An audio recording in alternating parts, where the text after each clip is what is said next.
He did not shove me hard. It was a thoughtless push as he passed, his shoulder catching mine, my hip bumping the counter. A jar rattled. A spoon clinked against a plate. And then he said it, the word that tasted like metal in my mouth. Useless. The room went very quiet. I held the edge of the counter and stood very still, like a person listening to rain in the dark. Before I begin, my dear ones listening wherever you are, may I ask a small kindness? Smash that like button right now. Subscribe to this channel and drop a comment telling me where you're watching from. It helps more than you know, and it makes me feel less alone as I share this. I am going to tell you something tender, and I will tell it slowly. After he said it, there was no shouting, no storm, only the soft hum of the refrigerator and my own breath moving in and out, steady as a clock. I looked at my son's face and saw a man drowning in a sea I could not carry for him. I also saw the boy he once was, the boy who used to fit his small hand in mine. Both were there, and it hurt to see them together. I picked up the spoon and set it down again. I did not speak. In that silence, something shifted inside me very quietly, like a door that had been stuck for years finally opening with a gentle sigh. A thought came to me as clear as a glass of water. You can love and still protect yourself. You can care and still say no. I will tell you what I did next, and I want you to know I did it with a calm heart. I packed a small bag. I called the bank, and I changed the deeds. This is not a story of anger. It is a story of a mother learning to draw a soft line around her own life. It is a story told at a bedtime pace, with pauses, with the kind of voice you use when you are folding warm laundry and talking to someone you love. I will tell you about the quiet after that word, about the small suitcase, about the kind banker, and the papers I signed with steady hands. I will tell you how I left without slamming a door, and how I began again, not to punish anyone, but to keep myself safe and whole. If you are ready, come sit with me. Let us breathe together and begin. I became a single mother when Michael was 7. My husband did not leave by choice. He passed away on a clear morning, the kind of morning that looks kind but is not. I remember standing at the kitchen sink, washing a cup when the phone rang. After that call, the air in the house changed. It felt thinner. Michael did not understand all the words, but he understood the silence that followed. I was a school secretary then. I sat at a desk near the front door where the bell rang and children came in with backpacks and bright faces. My job was to keep the day moving. I answered phones. I typed letters. I bandaged small knees and gave out ice packs. My pay was modest. We lived on a careful budget, and I learned how to stretch food and make it last. We had a small house with a narrow yard. The roof was old but strong. There was a strip of soil along the fence where I grew basil and tomatoes, and sometimes marigolds to keep the bugs away. On Saturdays, I would kneel on the earth and pull weeds. Michael would sit close by with little plastic cars and drive them on the edge of the porch steps. We shared quiet moments like that without many words. I had a simple plan after my husband passed. Keep the house. Keep my boys steady. Pay the bills on time. Make soup on Sundays so meals would be easy on busy nights. Over the years, I paid a little extra on the mortgage whenever I could. $5 here, $10 there. It took a long time, but one day a paper came in the mail that said our home was paid in full. I pressed that paper to my chest before I filed it in a clean folder. I kept photo albums on a shelf in the living room. I covered them with clear sleeves to protect the corners. Inside were pictures of Michael missing his front teeth, Michael with a science fair ribbon, Michael in a costume made of cardboard and tape. I wrote small notes under the photos in neat handwriting. The albums were a map of our life, one page at a time. Michael was a shy boy. He liked gentle things. He liked pancakes on Saturdays, and he always asked for extra banana in the batter. He liked sitting close when it rained, his head leaning against my arm. We did school projects at the kitchen table. We glued paper together. We tried to build a model bridge once, and it fell apart, and we laughed and tried again. He would look up at me sometimes with a small, shy smile that made me want to lift the whole world off his little shoulders. The night of his first school concert, his bow tie would not sit right. His fingers were clumsy with nerves, and mine were too big for the tiny clasp. I remember kneeling to his height and telling him, "We will do this together." I ended up pinning it with a safety pin and smoothing his hair. He walked on stage. He sang with the other children, and I pressed my hands together in my lap and breathed out relief. I used to stand at his bedroom door after he fell asleep. I would listen to the soft sound of his breath, and I would make promises in the dark. I promised to keep him safe. I promised to keep the house a warm place where the lights were gentle and the towels were always clean. I promised that even if the world outside was noisy, inside our home would be calm. Michael grew as boys do. He became taller than me. His voice changed and surprised us both the first time it slipped low. High school brought homework that looked like a new language, but we sat together and worked through it. He wanted to study business after graduation. I did not know much about that world, but I knew about showing up on time and being honest. I told him those would still matter. He went to a local college so he could live at home and help with chores. I packed his lunches most days. I slipped small notes inside that said things like proud of you and love you, and sometimes just a heart. He worked part-time in a shop on weekends. He came home tired and proud of the money he earned, holding his paycheck like a ticket to his future. After college, he rented a small apartment with a friend. I stood in that empty room and cried a little after we carried up his boxes. I cried because he was moving forward, which is what I wanted, and because the house would be a little quieter. I sent him home with a bag of groceries and a jar of soup, and I told him there would always be a light on for him at my place. He met Sarah a few years later. He brought her to the house one evening for dinner. She was polite and careful, like someone who takes care with everything she touches. She brought me a small plant in a white pot. She laughed at the dog down the block when it tried to chase its own tail. I liked her quickly, in the simple way you like someone who looks at your son with warmth. Their wedding was small and sweet. We held the reception in a community hall that let us hang our own lights. I strung up white fairy lights that reflected in the windows. My neighbor, Rosa, made trays of rice and beans. There was a simple cake. I danced for a few minutes and then sat to watch, feeling my heart full and quiet at the same time. When Sarah became pregnant, I felt a new kind of joy. I washed tiny onesies at my sink and hung them in the sunlight. I sewed a little quilt with squares of soft fabric while watching evening shows. When Emma was born, the room felt like a prayer had been answered. I looked at her tiny fingers and toes and thought, what a miracle a child is. I babysat Emma often when Sarah went back to work part-time. I was the kind of grandma who put a small blanket on my shoulder out of habit, even when I did not need it. I sang the same soft song my mother used to sing to me. I kept a basket of toys by the couch, wooden blocks, a cloth doll, a book with animals. When Emma smiled, there was sunshine in the room. Life changes. Rent went up in their building and Michael's job hit a rough patch. Hours were cut, then added, then cut again. Sarah's job was steady but not big. Childcare was costly and sometimes plans fell through. I could see the strain in their faces.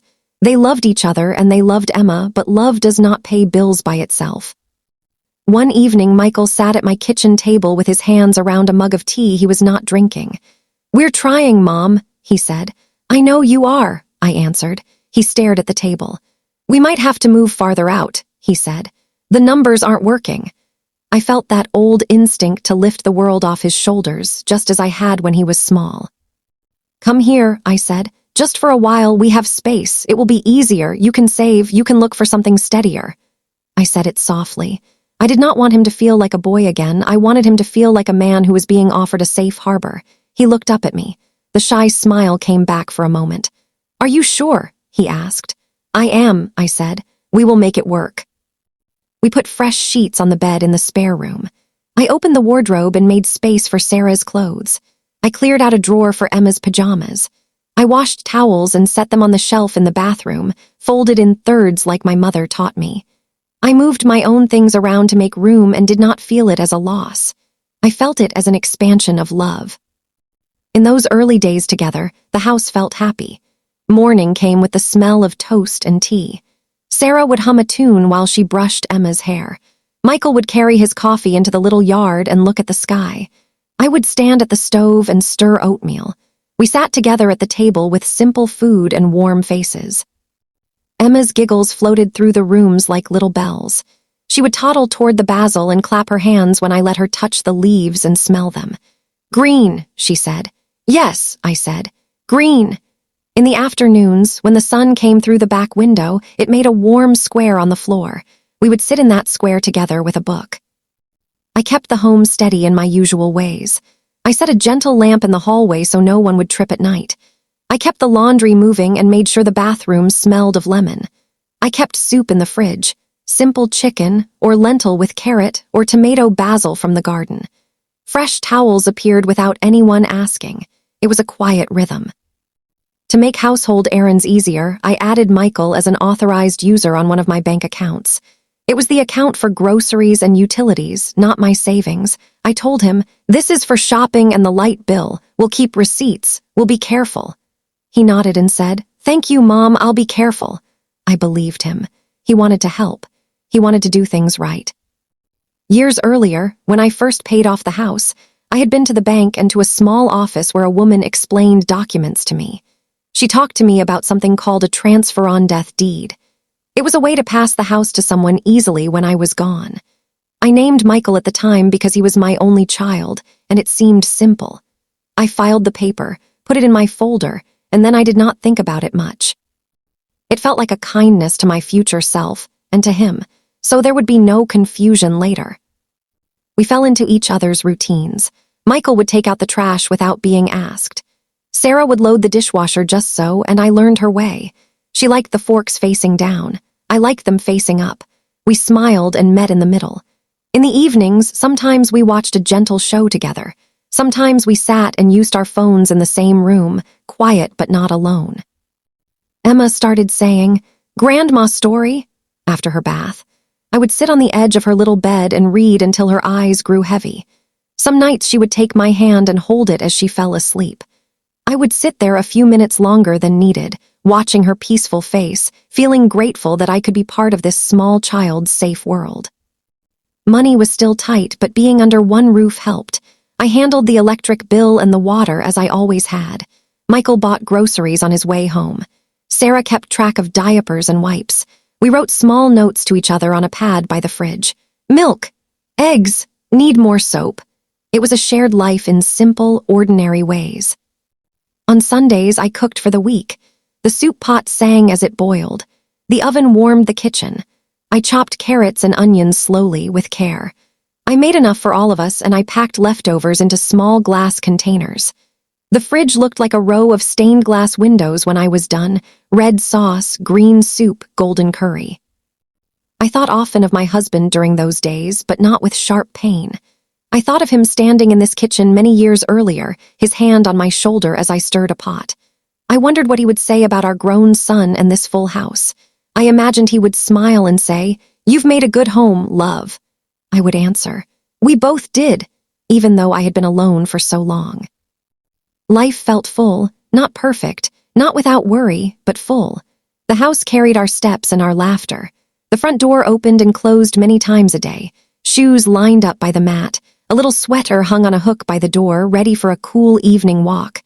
The basil grew tall. The tomatoes ripened in the sun. The towels stayed fresh, folded in neat stacks. Sometimes, when the house was quiet in the afternoon and Emma was napping, I would take out the photo albums and turn the pages.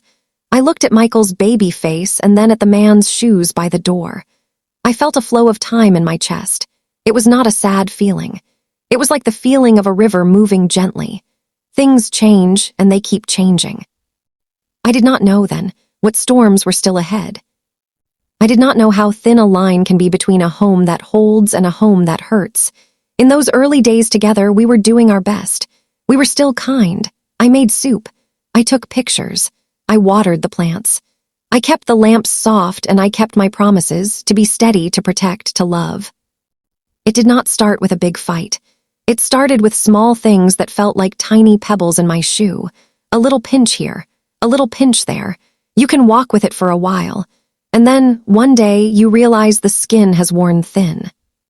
One afternoon, I was folding shirts in the laundry room. The dryer was warm and soft on my hands. Michael came in and saw the neat piles I was making. He said, "Mom, you don't need to do our laundry." I answered, "I was only trying to help." He stood there for a second. He rubbed the back of his neck. "We can manage," he said. His voice was not unkind, but it made my hands feel heavy. That same week, I set bowls of soup on the table. It was my tomato basil from the garden. I always thought of it as a gentle meal. Sarah sat down and looked at the bowl for a moment. She said, "This soup is too heavy at night." I nodded and said, "Next time I'll make it lighter." I went to the kitchen and stood very still for a moment. The spoon in my hand felt like a question. I thought, I can make it lighter. I can make many things lighter. So the next night I made a clear broth with noodles and carrots. I added less oil. I tasted it and wondered if it tasted like compromise. Sarah began to move through the house in the way people do when they are trying to find space. She gathered items with firm hands and placed them in a box marked "Donate." She cleared the coffee table and rolled up a small rug. She stacked my photo frames on a shelf and wiped the surface clean. "It's just, we need our rhythm," she said, trying to smile. I took the box from her and found a quieter corner to set it down. I tried to make my heart agree with my face. I said, "Of course, you should have your rhythm." I put the photo albums back on the shelf, lower down, where they would be out of the way. The living room looked bigger, and the space made its own echo. She labeled jars in the pantry and grouped items together. The jars looked like soldiers in a line. I learned her way because I wanted her to feel at home. I put my old sugar bowl away because it did not match. She did not ask me to do that, but I felt it as a small courtesy. The counters became clear, like a smooth page. Money became a quiet worry that sat with us at dinner. Michael came home late, more often than before. His shoulders looked like they were carrying something heavy. He would push food around his plate and say he was tired. He would look at his phone, sigh, and say, "It's just a stretch. Next month will be better." He asked me one night if he could borrow a small amount. "Just until next month," he said. "We have a couple of bills that hit at the same time." I looked at his face and saw the boy who used to ask for a little more pancake batter. "All right," I said. "Just this once. Write it down so we both remember." The next month came and went. He brought me some cash back and said thank you. Then another bill hit, and he needed a little more. "Just until next month," he repeated. The words started to sound like a blanket that was always a little too short. I handed him the money and told myself this was family.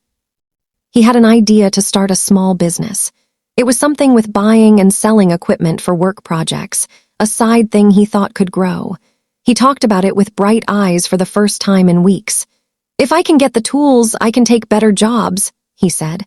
"I can make it steady." He asked me to co-sign a small line of credit to get started. "Mom, it's small. I'll be careful, I promise," he said. I felt the old tug in my heart to lift the weight from him. We went to the bank together. I sat across from the clerk and signed my name. I told Michael quietly, "Please be careful." He squeezed my hand. "I will," he said. At home, I tried to keep my words gentle. I tried not to tell Sarah how to do things with Emma, but sometimes advice would come out of my mouth before I could catch it. "When Michael was a baby, I used to warm the room a little," I would say, or, "I found that a bath calms them before bed." One night after a long day, Sarah said, "I know you mean well, but things change. We do things our way." It was not sharp, but it had a little edge. I nodded. "Of course," I said. Inside, a small something settled down and closed its eyes as if to say, "I will be quiet now." I heard things in the hallway sometimes, not meant for me, not cruel, just honest and tired words spoken by young people under stress. One evening I heard Michael say, "Your mom is always in the kitchen." And later he said, softer, "I feel like this isn't our home." I stood in the dark of my room and let those words sit with me. The first burden moment came on a day when everything went wrong in small ways. Emma had a cold. The washing machine made a strange noise. Michael was late and Sarah had a headache.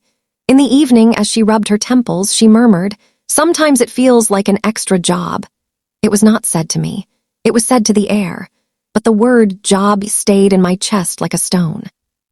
I told myself not to take it personally. I told myself that life with more people takes more energy. But that night, I moved slower. I washed dishes softly so they would not clink. I went to my room earlier than usual and read by a small lamp. I tried to make myself take up less space. I stopped sitting in the living room after dinner. I told myself it was because I wanted to read. I told myself it was because I needed rest. But the truth is, I stayed in my room because the living room felt like a place that had been rearranged without me. It felt like a place that did not know my shape anymore. I started leaving meals by their door when they were busy.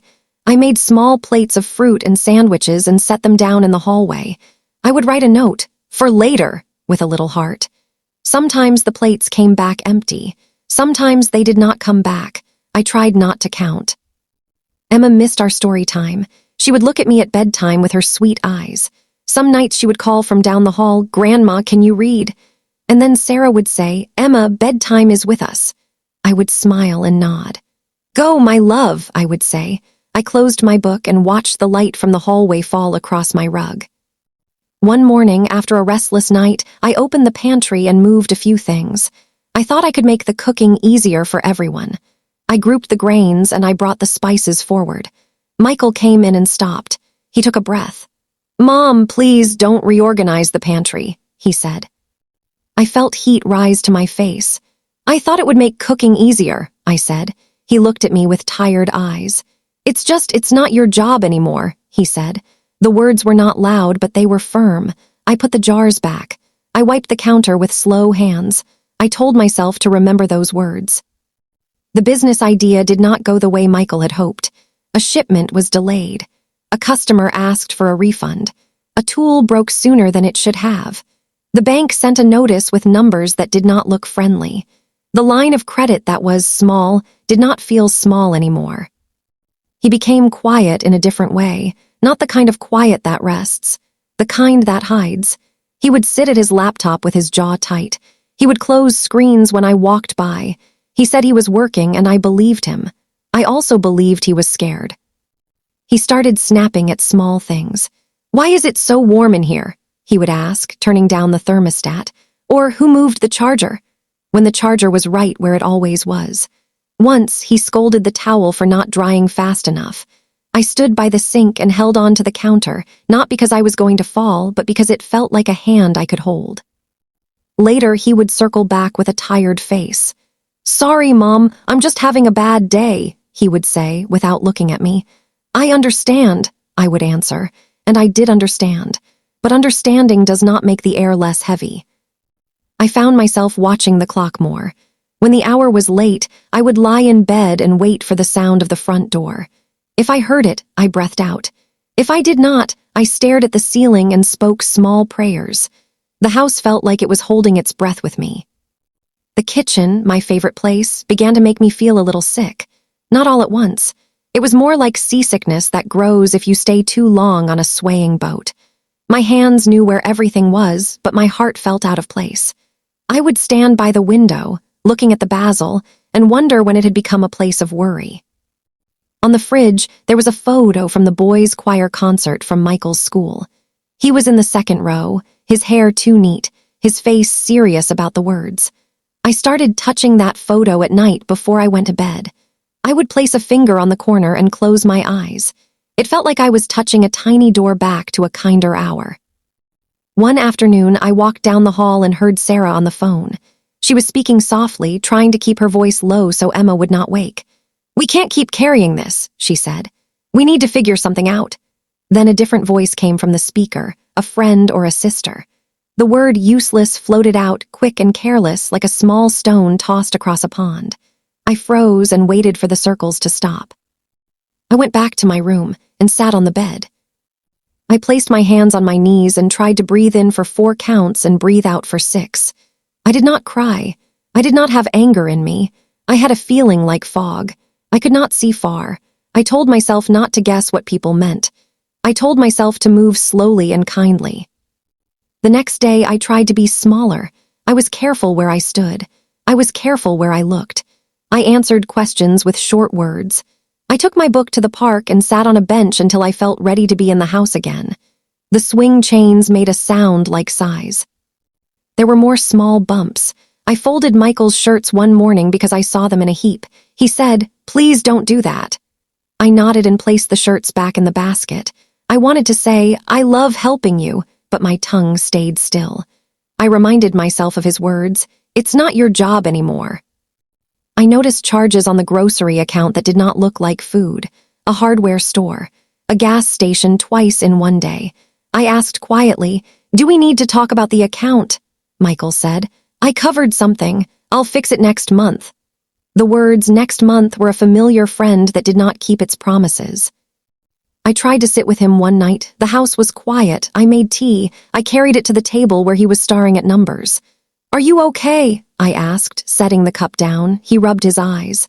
"I'm fine," he said. "I'm working on it." I put my hand on the table and then pulled it back. "Okay," I said. Sarah tried too. She was tired, but she was trying. She would whisper to Michael in the kitchen. She would look at me with eyes that said both, "Thank you," and "I don't know how to do this." We were three adults who loved the same little girl and were afraid of the same bills. It should have made us a team. Sometimes fear makes islands. I suggested a small family calendar one evening. "We could put meals and bills and quiet times," I said, trying to sound gentle. Sarah said, "We already have our system." She paused and added, "We need our rhythm." I smiled. "Of course," I said. My mouth learned how to say of course, even when my heart did not fully know how. I started going out more in the afternoons. I went to the market slowly. I walked to the library and looked at books I had read before. I took long walks by the river and watched the ducks. I thought of my husband. I thought of the life we made here. I thought of our boys standing in the doorway with muddy shoes and a grin. When I returned, the house sometimes felt like it did not notice. That is not a cruel thing. Houses do not have feelings, but they hold the feelings of the people inside. The living room carried a low hum now, and I could not find my note in it. I set my keys down with care, like setting down a teacup on glass. One evening, I put Emma's tiny coat on a hook by the door. I had added a lower hook so she could reach it.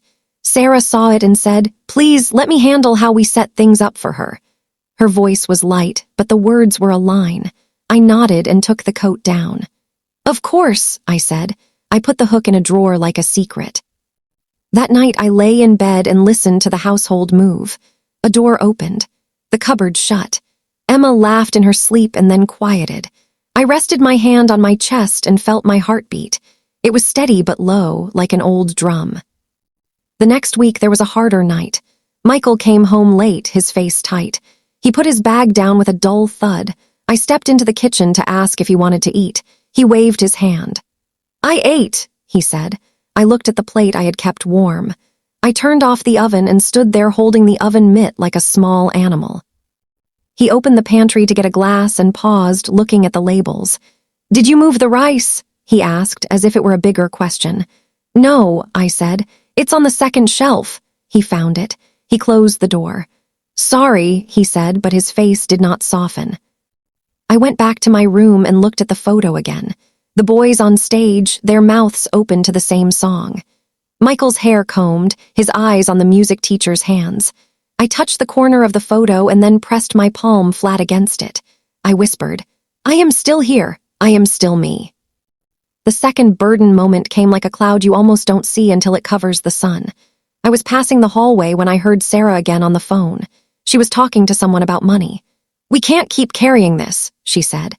The voice on the speaker said, "You need boundaries. This is not sustainable. It's useless to keep trying the same way." The word useless drifted through the doorway and sat down beside me. Michael came into the room while she was still on the call. He said, "We will figure it out." And the word useless slipped again, this time from his own mouth in a sigh. "This is useless." It was not aimed at me, not yet. But the room knew the word now. It was a word that might be picked up again. I walked to my room as if I were carrying a bowl full of water. Slowly, carefully, so it would not spill, I closed the door gently and sat in the chair. I put my hands in my lap and watched the light on the wall move as clouds passed. I did not make a plan. I just let the quiet hold me. Emma opened my door a crack and peeped inside. "Grandma, can you read?" Her little voice was a star in the dusk. I opened my mouth, and before I could answer, Sarah called from down the hall, "Emma, bedtime is with us." I smiled. "Go, my love," I said. Emma hesitated, then ran back the way she came, her feet soft on the carpet. I sat a long time after that, listening to the house settle. It creaked in old places. A car passed outside. I could hear the low murmur of their voices and Emma's soft laugh. I wanted to be a part of that sound. I also wanted to let it be their sound without me. Two wants can live in the same body and make a soft ache. I tried to sleep, but my thoughts kept walking around the room. They looked at the chair. They looked at the window. They sat on the edge of the bed and swung their feet. I counted my breaths. I counted the seconds between one car on the road and the next. I talked to myself the way I would talk to a friend. You are okay. You are kind. You are allowed to rest. Morning came. I made coffee and did not drink it. It sat cooling on the counter like a little pond. I watched a line of sunlight move across the floor. I heard the shower, the hair dryer, the little burst of a hairbrush hitting the counter. The day started without a fight, and yet my body felt like it had been fighting all night. When Michael came into the kitchen, he looked tired. He grabbed a banana and a granola bar. He said, "I'll be late," and then, "Don't wait up." I said, "Be safe." We looked at each other for a second, and then he left. The door clicked shut. I stood there a moment longer, holding my mug with both hands like a small boat. Later, I found a plate I had left by their door the night before. It was untouched. I held it and felt silly. I scraped the food into the trash and washed the plate. I dried it and put it back in the cabinet. I told myself that I would stop leaving meals. If they needed something, they would ask. If they did not ask, I would not guess. Rosa called me that afternoon. "Come have tea," she said. "I made cookies."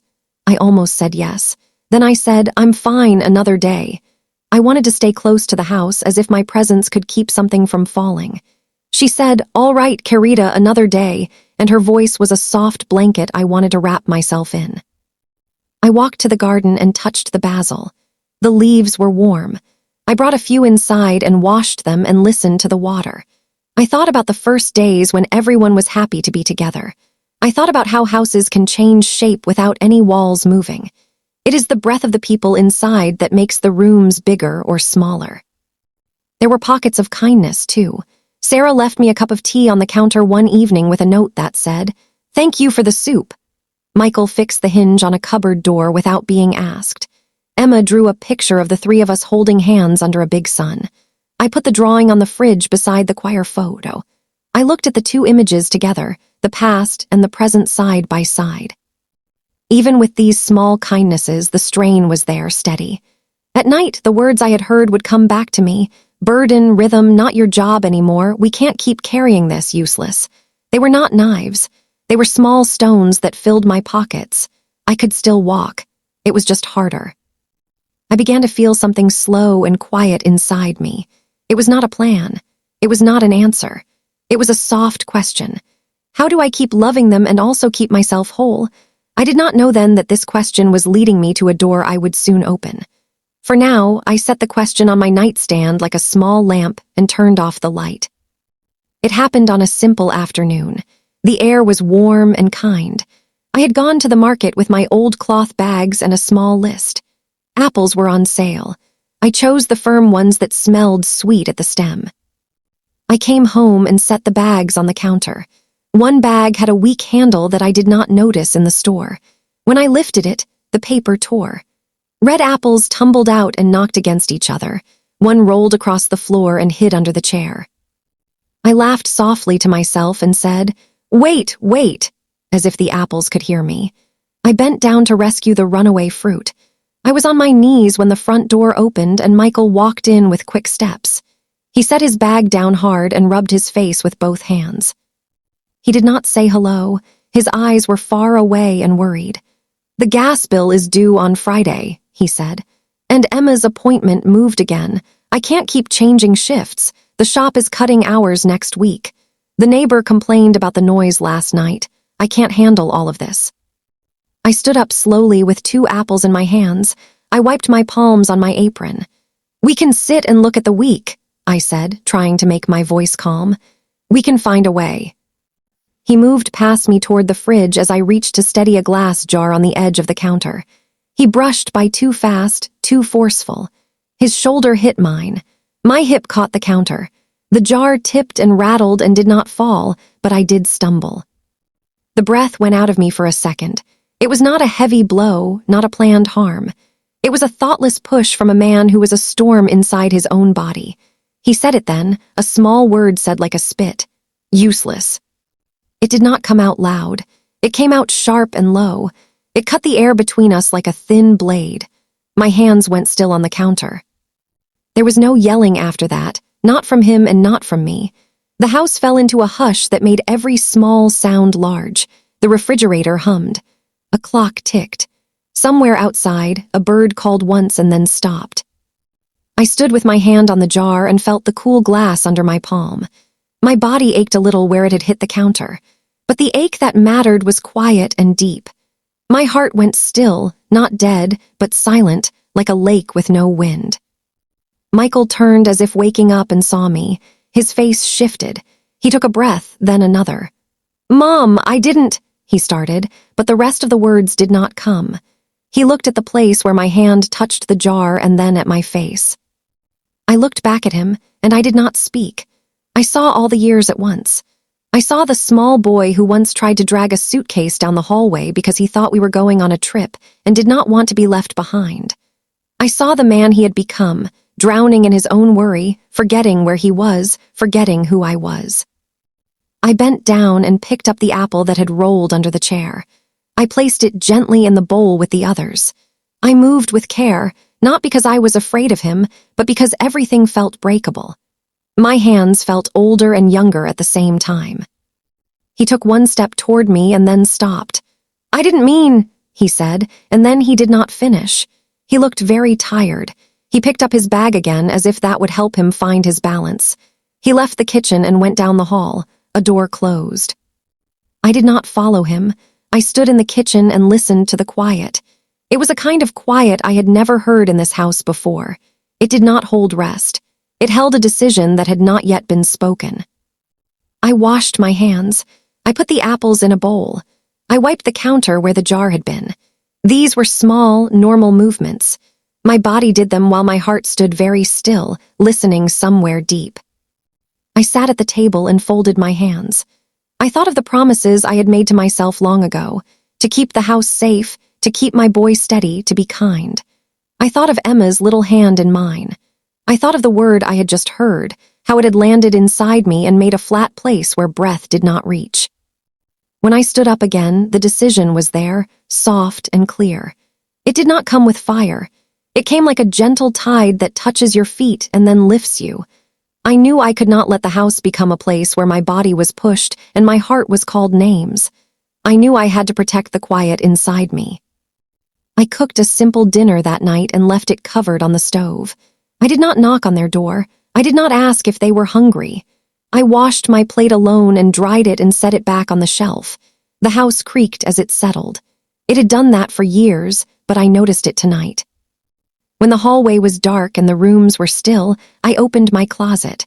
I took out my small suitcase, the one with the soft wheels.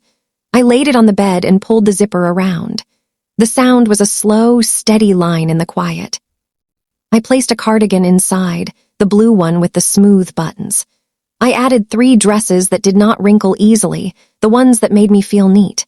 I put my toothbrush in a small bag.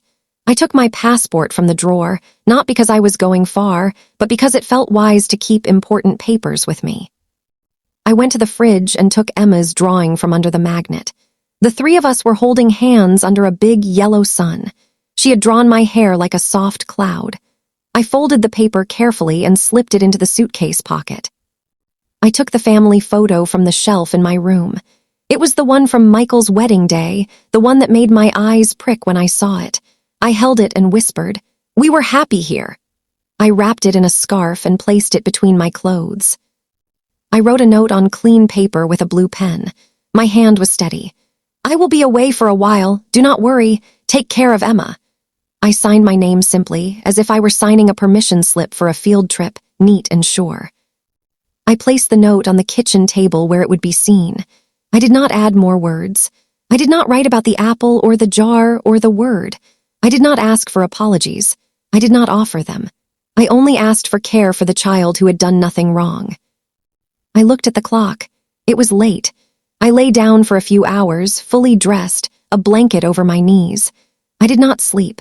I watched the shadows move across the ceiling like clouds over water.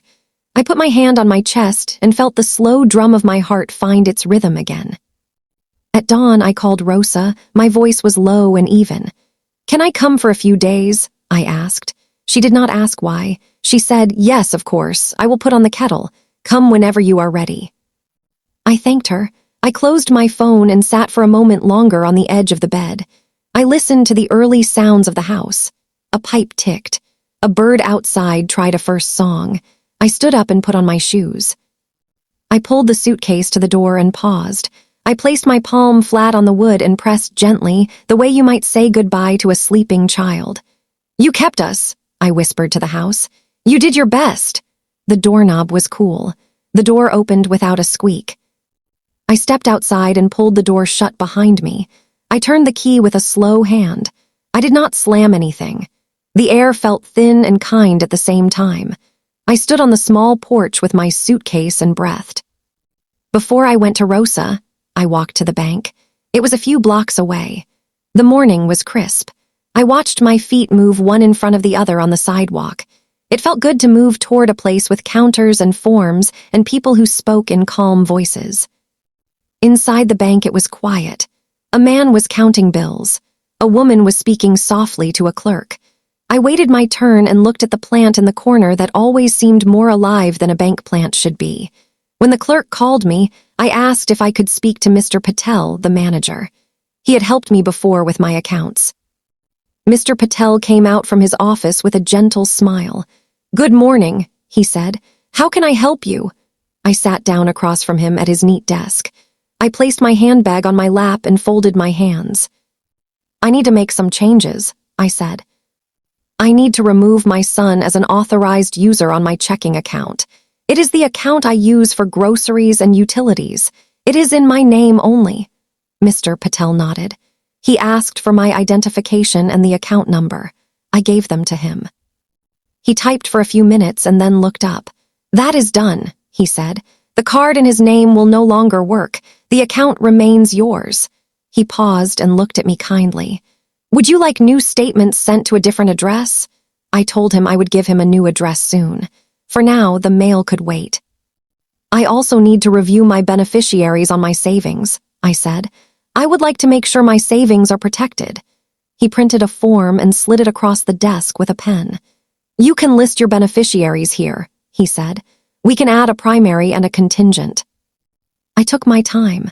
I wrote my trust for the primary, though the trust did not exist yet, because I knew that by the end of the day it would. For now, Mr. Patel allowed me to name it to be established, and he noted it on the account. For the contingent, I wrote Emma's education and explained that I would bring the trust papers to complete the details. He nodded. "You can return with the documents," he said. "We will update the names as needed." His voice was steady. It helped me breathe. "I also have a question about my home," I said. "Years ago, I signed a paper so that the house would pass easily when I am gone. I want to protect my home now while I am alive. How do I do that?" He folded his hands and leaned forward a little. "For deeds and titles," he said quietly, as if to make the words gentle, "the bank cannot advise you, but there is a community legal aid clinic down the street. They can help you understand your options. They can guide you on changing or revoking documents and creating something that suits your wishes." He wrote a name and an address on a pale green card. "They open at 9, he said. "Ask for Aisha if she is available. She explains things very clearly." I held the card as if it were a bridge to a safer place. "Thank you," I said. "You have been very kind." He shook his head, a small, humble motion. "It is my job to help," he said. "Please take care of yourself." I stood up and felt steadier. Paperwork can be a kind of kindness, too. The clinic was 3 blocks away in a narrow building with a bright door. Inside, there were chairs along the wall and a table with pamphlets. A woman behind the desk smiled at me. "How can we help?" she asked. "I am seeking guidance about my house," I said. "I need to change a deed I signed years ago." She asked me to wait a moment and disappeared into a back office. A few minutes later, a woman with gentle eyes and a careful manner came out and introduced herself as Aisha. "Come sit with me," she said. "Tell me what you have, and we will see what makes sense for you now." I told her about the paper I had signed years ago, the one that would have passed the house to my son easily when I was gone. I told her that life had changed and that I needed to ensure my safety and my wishes were clear. I told her I wanted to keep living in my home, to hold control while I was alive, and to protect what would happen after. She listened without interrupting. She did not look surprised or judgmental. She took notes in neat handwriting. When I finished, she spoke slowly and simply. "We can help you revoke the old paper," she said. "We can help you create a simple trust in your name so that you still live in your home and make choices, but the title can be held in a way that protects your wishes." She explained that a living trust would not take the house from me. It would hold it in my care, like a safe basket. I would be the trustee now. Later, if needed, someone I trusted could step in and carry out what I wanted. It was a way to keep the house steady. I nodded. The words revocable and trust felt big, but the idea felt small and clear. I could protect myself and still hold the keys. "We can also update your will," she said. "We can write clear names for who helps you if you are ill and who does not. We can place safe contacts on your documents. We can make sure there are no old papers that say something different." I took a breath that reached a little deeper than the breaths of the morning. "Yes," I said, "I would like that." She brought forms and set them on the table between us. "We will go step by step," she said. "No rush." We filled out a revocation for the old transfer on death deed. It was a simple, firm statement. I changed my mind. I signed my name where she pointed and wrote the date. The pen felt heavy and sure in my hand. My handwriting looked calm. Next, we filled out the papers to create the living trust. I gave it my name. I wrote clear instructions. If I could not act, Rosa would be the backup trustee because she was steady and honest. If she was not available, Aisha guided me to add a second backup, a cousin who lived nearby. This was not about trust in my son. This was about a structure that could hold even when life shook. For what came after me, I wrote Emma's name with a note that the trust would hold money for her education and care, managed by someone careful until she was grown. I also wrote down a small charity that had helped me once. It felt right to put a little kindness back in the world that had held me so many times. Aisha read the instructions back to me to make sure it all matched my wishes. She spoke slowly, and I heard my own voice in her calm words.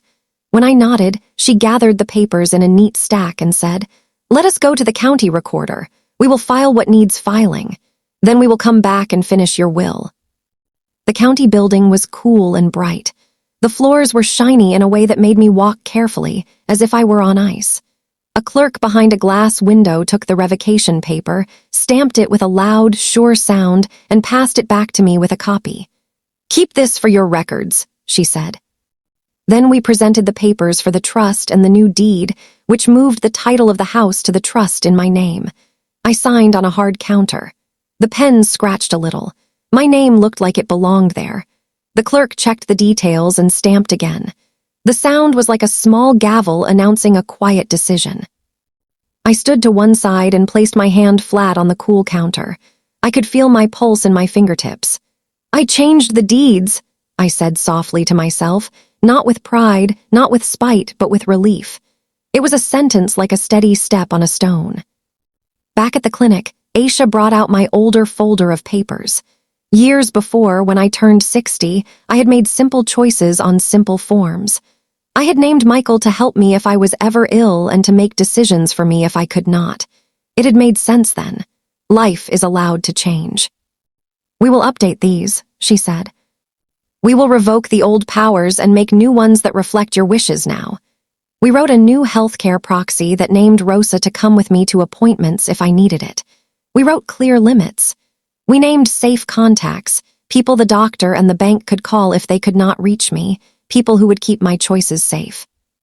We wrote a new power of attorney for finances in case of an emergency, again with Rosa first and a cousin second. We added simple words that said I could revoke these if I changed my mind later. We updated my will to match the trust, so there were no loose strings.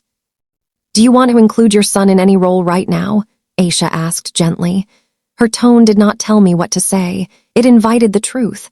I took a breath and felt it fill me. "Not right now," I said. "I need space. I need to feel safe. I will revisit later if he shows me a steady path."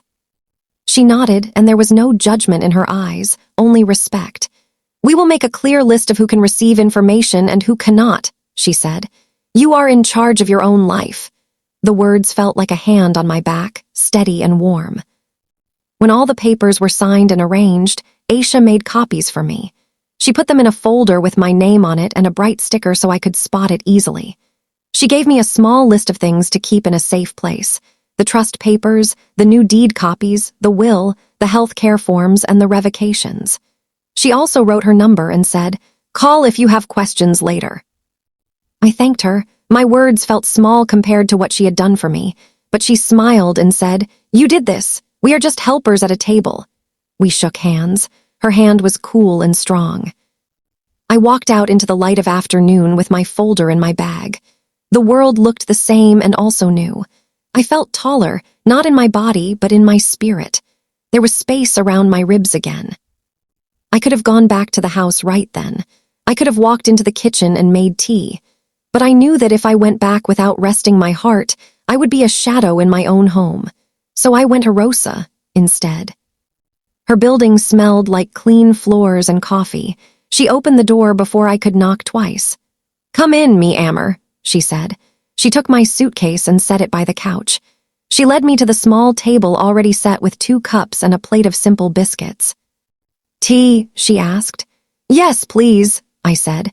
The tea was hot and sweet enough to not need sugar. I wrapped my hands around the cup and felt its warmth go into my fingers.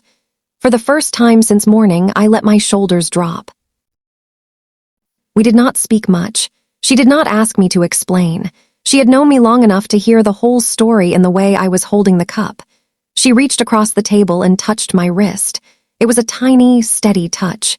It said, "You are not alone." After tea, she showed me where the towels were. "I put a blanket on the couch," she said. "The one with the blue edges, the one you like." She had already folded it. It looked like a small boat sitting on the shore, ready to hold me. I went to the bathroom and washed my face. I looked in the mirror. I saw a woman with gray at her temples and the same eyes she had as a girl. I put water on my cheeks and pressed them with a towel. The cotton felt soft and real. I changed into the cardigan I had packed, the blue one. I sat on the couch and pulled the blanket over my knees. The window let in a thin light. In the distance, a siren passed and then faded. I listened to the fridge hum, the same hum that had followed me everywhere, the hum of the world continuing. Rosa brought me a glass of water and a plate with a slice of toast and honey. "Eat a little," she said. "Then rest." I ate half the toast and set the plate aside. The honey tasted like summer. It reminded me that sweetness still exists even on days like this. When the room was dim and the air felt gentle, I let myself cry. I did not hide it from Rosa. She was in the kitchen, not watching me, giving me privacy and presence at the same time. The tears were not hot and angry. They were cool and slow, like rain that has waited in the clouds and finally finds the ground. I cried for the small pushes the world gives us and the big ones we give each other. I cried for the word I had heard and for all the words I had kept inside. I cried for my boy, lost in his own storm. I cried for my own heart, which had done its best and now needed quiet. When the crying passed, I sat with the quiet that came after. It was not empty. It was full of breath. I could feel my body again. My feet were on the sofa. My hands were folded like prayer. Rosa came to the doorway and did not speak. She just looked at me and nodded as if to say, "Yes, this is what needed to happen." I nodded back. It felt like 2 ships in the same harbor, lights on, gentle in the night. I closed my eyes. I did not sleep long or deep. I drifted and woke and drifted again. Each time I remembered where I was and why. Each time I felt a small peace. I was safe. I had taken simple steps with a steady hand. Later, when the room was darker, I took out the folder and looked at the papers again. I touched the stamp marks. I read my own name. I whispered, "You did what you could." I slipped Emma's drawing out of the suitcase pocket and held it against my heart. I thought of the house. I thought of the door and how my palm had felt on the wood. I thought of the click of the lock and how gentle it had sounded. I pictured the rooms breathing, the way rooms do when no one is inside them. The house was resting. Maybe it had needed to rest too. I did not know what would happen next with Michael and Sarah. I did not know what words would be said or left unsaid. I only knew that I had drawn a line with love and with paperwork. I had not slammed the door. I had closed it softly and walked toward help. That night at Rosa, wrapped in the blue-edged blanket, I prayed in the simplest way I know. I said, "Please keep us safe. Please help us be kind. Please help me be strong without being hard." And then I breathed slowly and listened to the quiet answer that comes when you have done the courageous thing that hurts and heals at the same time. Morning would bring new steps. Calls would come. Feelings would rise and fall. But for that first night, there was only tea and quiet and a folded blanket and the gentle truth that I had changed the deeds, not out of anger, but out of love for the woman I still am. The morning after I left the house, my phone trembled on the small table by Rosa's couch. It lit up again and again. First a text from Michael, "Where are you?" Then another, "Mom, answer." I looked at the screen and felt my breath tighten. I placed the phone face down and wrapped my hands around my warm cup of tea. More messages came. "This isn't funny. Why would you leave like that? Pick up." I stood and walked to the kitchen. Rosa handed me a small plate with toast and honey and did not ask questions. I took a bite and tasted the sweetness like a small kindness returning.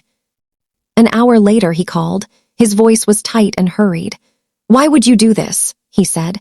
"Why would you change everything? The card didn't work. I was at the store. I looked stupid. What am I supposed to do?" His words came like stones skipping across water, fast and loud and not landing anywhere. I sat down and held the phone gently to my ear. "I am safe," I said. "I need time. Please respect that." He started to speak again, the same words, the same panic. I listened and then said, "Michael, I won't talk about money right now. I will talk later when we are both calmer." He breathed hard into the phone. I heard the rustle of his jacket. "You can't just leave," he said. "You can't just cut me out like that." I closed my eyes and pictured a candle flame. "I did not cut you out," I said softly. "I am protecting myself. I will talk with you in a few days." He made a sound like a low groan and hung up. Sarah called next. Her voice was careful and quick. "I don't understand what is happening," she said. "We have bills due. We planned our week around the old plan. We counted on you. Why didn't you tell us?" I listened. I pressed my palm to my chest. "I hear that you are worried," I said. "I am not in danger. I need space. I hope you both find help." She moved between anger and fear in her voice. "Do you want us to fail?" she asked. I shook my head, though she could not see me. "I want us all to be safe," I said. "That is all I want." After the calls, I put my phone on silent. I sat at Rosa's table and watched the steam rise from the kettle. We cooked eggs with rice and a little onion. We ate in quiet. After, I watered the small plant on the windowsill, the one with thick leaves that seemed to hold light inside them. My hands felt steadier with simple tasks. That afternoon, I walked to the community center. There was a seniors group that met on Wednesdays. I had seen the flyer before, but always told myself I was too busy. I pushed open the door and sat in a chair along the wall. People trickled in with soft coats and kind faces. We went around the circle and said our names. A man with a worn cap talked about learning to cook after his wife died. A woman with a braid down her back said she had moved out of her daughter's house because she felt invisible in her own chair. Another woman cried a little when she said, "I thought love meant I had to stay. I am learning love can also mean I must go." I did not speak much. When it was my turn, I said, "My name is, and I am here because I need quiet." Heads nodded around the circle. Someone passed a box of tissues. At the end, we stood and held hands for a moment. The room felt warm, like a soft blanket pulled up to your shoulders. The next day, I met with Aisha at the clinic to review the papers. She had a neat stack ready. "The revocation has been recorded," she said. "The new deed is in effect. You are the trustee of your living trust. Everything matches." She spoke in simple words. It helped me breathe deeper. We checked the names and the dates again. We added my new mailing address as pending, since I did not have one yet. We listed safe contacts clearly. We wrote a short letter I could take to any bank if I needed to show who was allowed to access my accounts and who was not. Aisha placed each paper into a clear sleeve. "These are your tools," she said. "Use them when you need them." After the clinic, I went to see Mr. Patel. "I have the trust documents now," I said. He took them with care, as if they were something fragile. He updated my accounts to name the trust as the beneficiary. He opened a new checking account in my name with a new card and arranged a small withdrawal each week so I would not carry much cash. "I would also like to set aside money for my granddaughter's education," I said. He nodded. "We can open a savings account inside your trust, labeled for that purpose," he said. We did that. I put a modest amount there and set up a small automatic transfer each month. "I want this to be steady," I said. He smiled. "Steady is good," he answered. The first week at Rosa's was quiet. I cooked simple meals, soup with lentils, rice with vegetables, scrambled eggs with tomatoes. We ate at her small table and listened to the radio in the evenings. I slept on the couch with the blue-edged blanket. I woke up a few times each night, and each time I remembered where I was and felt a small peace. The texts from Michael continued for a few days, but they slowed as the week went on. I sent short replies at reasonable hours. "I am okay," I wrote. "I will talk on Saturday." I did not answer late-night messages. I turned my phone off at 9. I put it face down and looked at the moon through the window. By the end of the month, I found a small apartment near the park. It was on the second floor of a tidy building. The rooms were simple and clean, with a little kitchen and a living room where afternoon light made a soft square on the floor. I could see a line of trees from the window, their leaves moving like gentle hands. Rosa came with me on moving day. We carried boxes up the stairs. I had not taken much. My cups, my plates, a few pots, my photo frames, the sewing basket that kept my needles and threads. We put the kitchen in order. I set my favorite teacup on a hook by the stove. I placed the photo of Michael's wedding on a small shelf. At 4 o'clock, the light came through the curtains in a warm beam. It touched the edge of the table and the rug. I stood in it and felt the warmth on my hands. "Home," I whispered. The word felt simple and true. I made a little corner by the window for sewing. I set my basket on a low table. I put my extra fabric in a neat stack. I hung a small pair of scissors on a nail by a ribbon. I placed Emma's drawing on the wall by the kitchen, where I could see it when I made tea. The big yellow sun smiled down at me. I started to rebuild my days. On Tuesdays, I went to the library and sat in the reading room for an hour. I borrowed a mystery book and a book about growing herbs in pots. On Thursdays, I found a gentle yoga class at the community center. We moved slowly and breathed. The teacher said, "You are enough," and the words fell into a place in me that needed them. I put a small notice on the bulletin board at the grocery store. "Retired school secretary offers reading and homework help. Kind, patient, experienced." A few days later, a woman called. Her son was struggling with reading. We met at my apartment in the afternoon. We read together at the table. I used the same soft voice I had used at school. When he left, I felt useful in a way that did not hurt. I kept my life simple. I cooked in the mornings for the day. I took walks in the park and watched the ducks. I sat on the bench and felt the sun on my face. My body began to feel less tight. My heart began to loosen its fists. After a few weeks, I texted Michael and asked if he would like to meet me at a cafe near the park. He agreed. We chose a time in the afternoon when the light is kind. I arrived early and chose a table by the window. I ordered tea and waited. He came in looking smaller than before. He had lost weight in the way stress takes from a person. He did not smile at first. He sat down and looked at his hands. Then he looked up and looked at me. He started with the words that had been burning in him. "You embarrassed me," he said softly. "At the bank, at the store, I felt like a child." I listened. He swallowed. His face changed. The sharpness in his voice cracked. "Mom, I was under pressure," he said. "I was scared." His eyes filled with tears he tried to hide. I reached for a napkin and placed it on the table between us. "I hear you," I said. "I believe you were scared." He nodded. His mouth trembled. "I'm sorry," he said. "I hate what I did." He looked down at the table and then back up. There was a boy in his eyes and a man in his jaw. It hurt and healed to see both at once. "I needed to protect myself," I said. "I did not leave to punish you. I left to keep myself safe." He nodded again and wiped his face. The cafe was quiet. Spoons touched cups. Chairs scraped softly on the floor. The world continued to move around our small table. I took a breath and let the words come. "You pushed me," I said. "You called me useless. That is not love." The words were simple and heavy.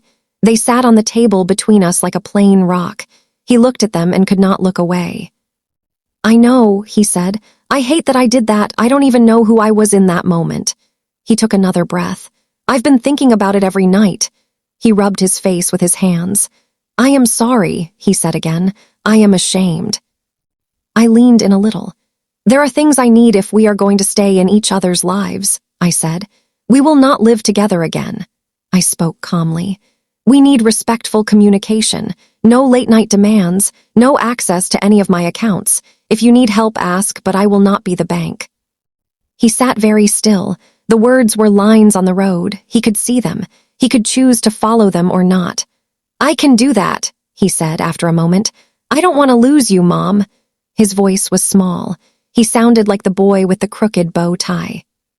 "I would also like you to consider counseling," I said. "For you, and if it feels right later for us together, the anger has to go somewhere safe." He stared at his hands. "There's a counselor at the clinic," he said. "I can try," I nodded. "Trying is enough right now," I said. He reached across the table and held my hand for a brief second. It was the kind of touch you make when the ground is new and you are testing if it will hold. He pulled his hand back and took a breath. "Thank you for meeting me," he said. I nodded. "Thank you for coming." We did not hug when we left the cafe. We stood on the sidewalk for a minute and looked at the park. "Tell Emma that Grandma loves her," I said. "I will," he said. He walked one way. I walked the other. The air felt full of a soft kind of hope and a careful kind of fear. A week later, a photo arrived on my phone. It was Emma's smile, wide and gap-toothed. "She lost her first tooth," Michael wrote. I smiled and felt tears at the same time. "Tell her Grandma is proud," I replied. "Tell her I have a new book to read with her." I asked if we could meet at the park on Sunday. He said yes. I brought a small bag with a blanket, an apple, and a little book with bright pictures. I sat on the bench and waited. When I saw them, my heart moved toward them in a way my feet could not. Emma ran to me with her arms open. I bent down and held her. She smelled like shampoo and sunshine. "Grandma," she said into my shoulder. I closed my eyes and breathed her in. "Hello, my love," I whispered. "Look at you." We spread the blanket under a tree. We read the book together. She pointed to the pictures and laughed. She put her small hand in mine and asked questions that made my heart feel young. We fed a few ducks with bits of apple. She told me about school and her friend who wears purple shoes. After a little while, Sarah walked toward us. She was careful and quiet. She stood a few feet away and then sat on the edge of the blanket. "Hello," she said. "Hello," I answered. We watched Emma arrange the corners of the blanket to make a pretend tent. Sarah looked at me and then at the ground. "Thank you," she said. Her voice was soft.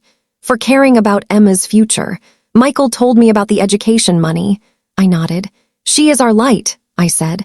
I wanted to put a small candle on the path ahead. We sat together in the easy way of people who are learning each other again. After a while, she spoke. "I said things I shouldn't have," she said. "I was scared too." She kept her eyes on the grass. "I am sorry." "We were all scared," I said. "I wish we had spoken more kindly." We both nodded. A soft wind moved the leaves. It felt like an agreement that did not need more words. We were not fixing the past. We were choosing a kinder present. I spoke clearly. "I am happy to see Emma," I said. "I will not come to your home. Let's meet here or at the library or at a cafe. That works best for me." Sarah nodded. "That works for us too," she said. "Thank you for saying it." Over the next few weeks, a new rhythm began. Michael sent a message before he called. He asked, "Is now a good time?" I said yes when I could. I said no when I could not. He did not send late-night demands. He did not ask for access to any account again. He signed up for counseling. He told me after a session, "It's strange to say things out loud." I said, "It can help." He said, "I want to be better." I answered, "That is enough for today." I felt relief move through me like warm water. I met with Aisha one more time to make sure all my papers were in order. We added my new address. We added a simple letter of instruction to my trust folder that explained where things were. We named a second backup trustee in case Rosa could not serve. A cousin who lived close by agreed and signed. The folder felt like a gift to my future self. I stopped by the bank to see Mr. Patel. He reviewed the trust account named for Emma's education and made sure the automatic transfer was working. We set up alerts so I would know if anything changed. I rented a small, safe deposit box and put copies of the important papers there. Mr. Patel said, "You are doing well." I thanked him. My days settled into something gentle. On Sunday afternoons, I met Michael and Emma at the park. We brought a ball or a book. We sat with our backs against the tree. Emma talked about letters and numbers. She liked to trace words with her finger while I read. She liked to count ducks. She liked to feel the wind on her face and say, "It's tickling me." Sometimes Sarah came. Sometimes she did not. When she came, we shared the work of snacks and wipes and tissues. We caught each other's eyes and nodded when Emma did something funny. We did not speak about the hard times. We practiced being okay. On Tuesdays, I still went to the library. On Thursdays, I stretched and breathed in the yoga room. I learned how to get up from the floor in a way that did not hurt my knees. I learned how to rest during the day without feeling guilty. I learned how to let my shoulders fall away from my ears. The tutoring grew by word of mouth. I helped 3 children with reading and math. I kept the sessions short and kind. I made fruit plates. I put stickers in a little box for when they tried hard. Their parents said thank you in the doorway. I closed the door after and smiled to myself. I kept the education fund a quiet secret from Emma because she was too young to carry that kind of story. But I kept a small notebook where I wrote letters to her to be read when she was older. "Education is a light," I wrote. "It cannot be taken from you. This small fund is a way of holding a candle for you. Use it to learn. Use it to grow." There were still hard moments. There were days when the old hurt rose like a wave and pulled my feet for a second. On those days, I watered the basil on my windowsill. I chopped onions and cried a little with the excuse of the cutting board. I called Rosa and told her I was going for a walk.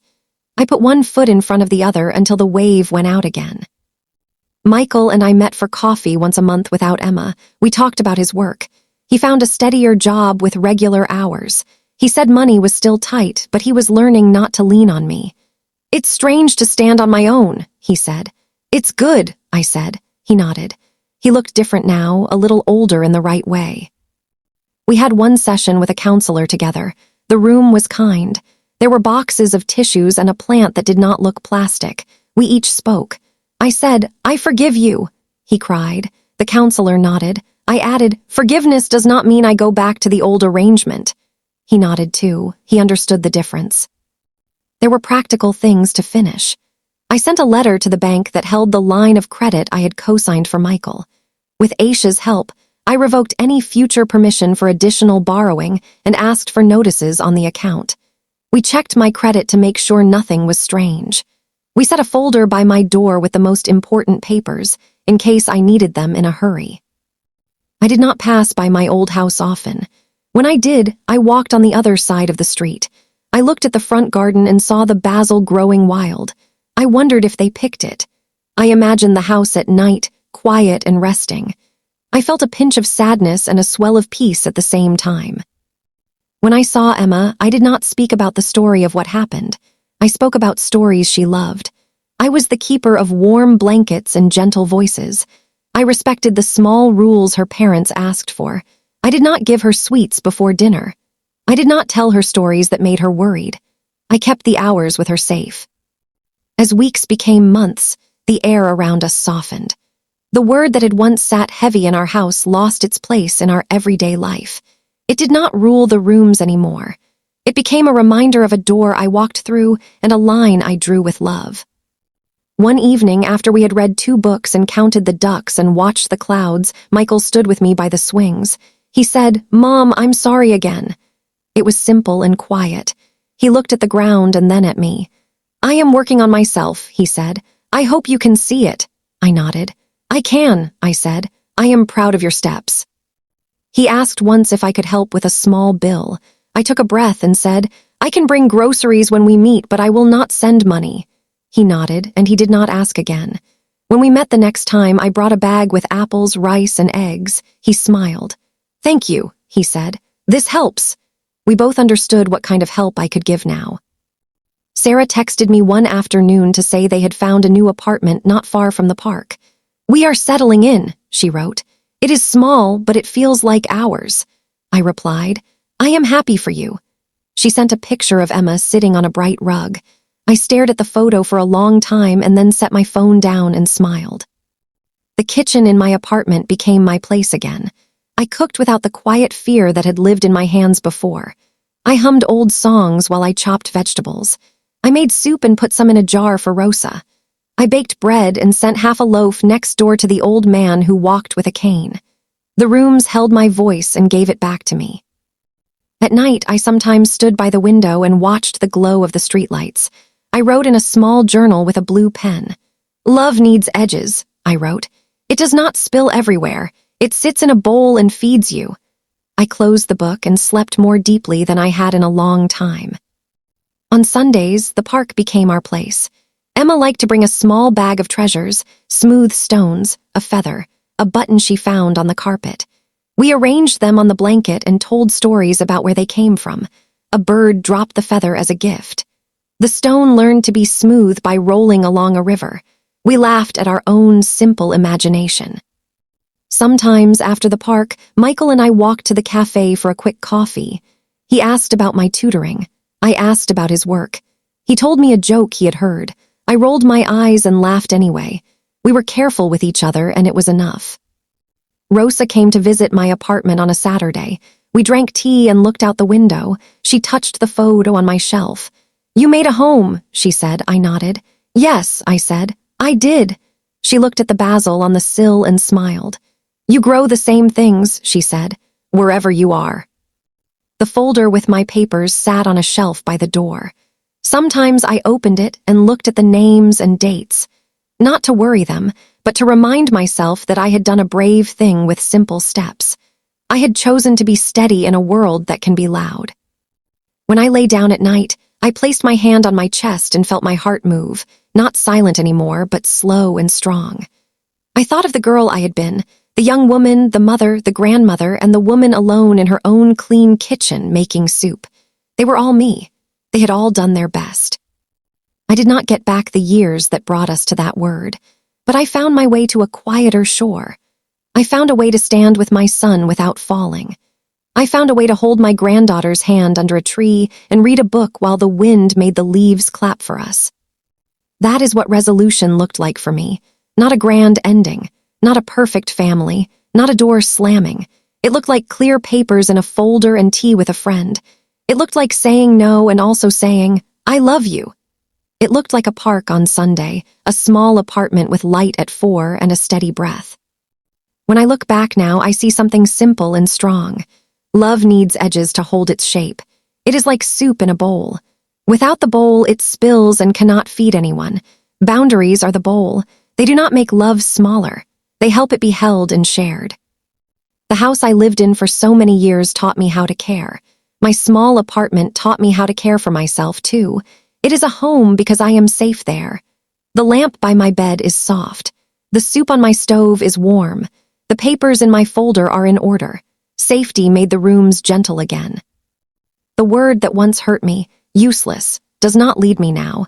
It sits behind me as a reminder to pause and breathe. If anyone has called you small names or you have called yourself those names in your tired moments, please hear me. You are not useless. You are breathing. You are trying. That is not nothing. That is a beginning. If you are listening to me and you feel small tonight, I am speaking to you with both my hands open. Ask for help. Make a calm plan. Take one step, then another. A friend's couch for a few nights. A banker who speaks kindly. A legal clinic that explains papers in plain words. It is not weakness to ask. It is wisdom. Keep your important documents in one place. Write down phone numbers and keep them near. Know what is in your name. Know which accounts are yours. Give yourself the gift of a neat folder. These are small acts of care for your future self. They are not dramatic, but they are brave. Here is what I learned, spoken slowly so it can settle. You can care and still say no. You can forgive and still keep your distance. You can love your children and still protect your heart and your home. You can bring groceries and still refuse money requests. You can read stories in the park and still choose not to share a roof. Boundaries are not punishments. They are doors that open and close with a steady hand. My life has a new rhythm now. Sunday afternoons in the park with Emma. Sometimes coffee with Michael at a small table by the window. A quiet kitchen where I stir soup and hum. Trust is growing again, slow like bread rising. We do not rush it. We let it take its time. We speak more gently. We end calls before the hour turns harsh. It is not perfect, but it is peaceful. If you are a parent, let yourself be human. You do not have to carry every load to prove your love. If you are a grown child under pressure, step away before your words turn sharp. Breathe. Apologize when you need to. Try counseling if it is offered. Ask for help from people who can hold it. We are all learning how to live beside each other with soft hands and clear edges.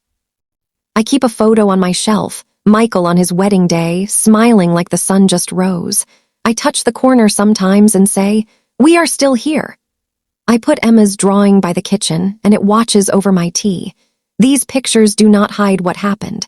They hold the good that is also true. Before I say goodbye, let me leave a small blessing with you. May you be safe. May you be respected. May your home, wherever you live, be a place of soft light and steady breath. May your papers be clear and your plans calm. May you find a friend like Rosa when the night feels long. May your heart be strong without turning hard. May you rest.